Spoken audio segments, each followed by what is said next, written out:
All right, Brian, let's talk about some player props. That's kind of the focus of this particular episode. You sent a lot of information on just looking at some of these different player props for SEC players heading into the 2023 season. And I know there's some that you find more intriguing in terms of betting than others, but we will also go through just some of the numbers on the ones maybe you're not betting as well. But I know there's one in particular that you really like. You made that clear to me, and we're both on the same page here in terms of we've talked about this Arkansas team and specifically this offense and the numbers they could be capable of putting up. And one person in particular, Rocket Sanders, is someone that very interesting this year. When you look at some of these player props heading into the season, we fully expect him to keep going in the direction of putting up even bigger numbers. And it seems like some of these player props could certainly kind of support some money there with Rocket Sanders, and really a very impressive season for him. Yeah, so DraftKings has Rocket Sanders rushing yards going over under at 1,200.5. So you'll need 1,201 yards or more on the over, or 1,200 yards or fewer if you like the under. It's a minus 115 price either way on it. I like it over. So last year he runs for 1,443 yards and averaged 6.5 yards per carry. I think the offensive line is maybe going to be a little bit better.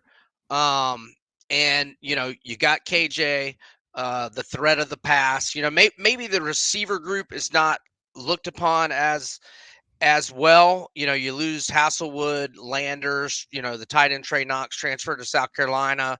Now they've got some D2 guys that they're high on, and they got a Bowling Green transfer, Tyrone Broden, who was considered a four-star transfer by the 247 Sports composite. But I mean, I mean, and look, they'll still be balanced. But if anything, I think that Sanders might even get more touches, and they might even Yeah. be a little more run focused. I just think our only concern here is if he gets hurt. Now, that's a big doggone concern. I mean, it's the Yeah. SEC, and if we're talking about even more of a workload from 222 carries, that he can get hurt on any given play. So that's the fear, but that's why they call it gambling.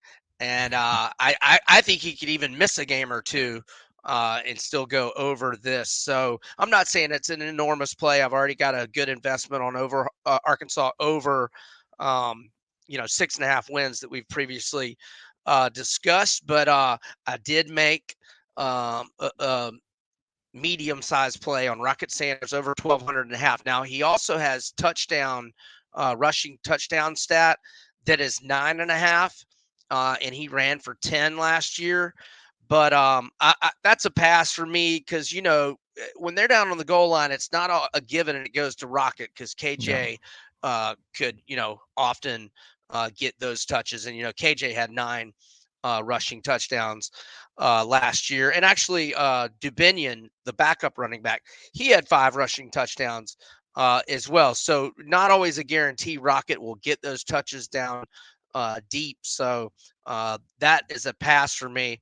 To stick with the Arkansas theme, because like we said, I think there's a lot of intrigue just in terms of whether KJ runs as much this year, as he did last year in this Dan Enos offense. And we talked about that a lot in the offseason, just in terms of kind of the dynamic there. And like you said, maybe that leads to Rocket Sanders getting more opportunities, but we know KJ can still run.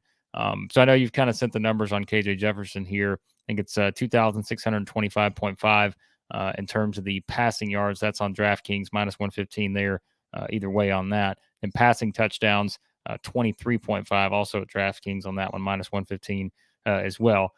I mean, again, I feel like this is one that's hard to know, like I said, with a new offensive coordinator and exactly what they're going to do and if there are any significant changes. I don't think it's going to be significant, but I do think there's some curiosity there just in terms of, well, does one guy or the other, do the numbers change dramatically one way or the other? I can't anticipate that, but it is at least something to think about with those two. Yeah, so let's also remember, KJ missed the Yep. Mississippi State game, missed the LSU game. I only think he missed like a series or two late in the Alabama game. I believe it was a concussion that had him out against Mississippi State. I want to say it was a shoulder LSU. But so, even with missing 2 games, he still threw for 2,648 yards, which is slightly over, the number we're looking at DraftKings at 2,625 and a half. And he just by one half, but he did go over the 23 and a half touchdowns to 24. But it's a pass for me. But I would think if KJ stays healthy, I think he would go over the passing yards. I wouldn't want to fool with the touchdown. I'm not going to fool with either. But I would lean over on the passing yards. Out of thinking and hoping he would stay healthy. But again, KJ, he runs a lot. He is a big boy though. He can kind of put the hurt on the certainly the secondary guys when they come up to tackle him. I would be more worried about their health than KJ's. But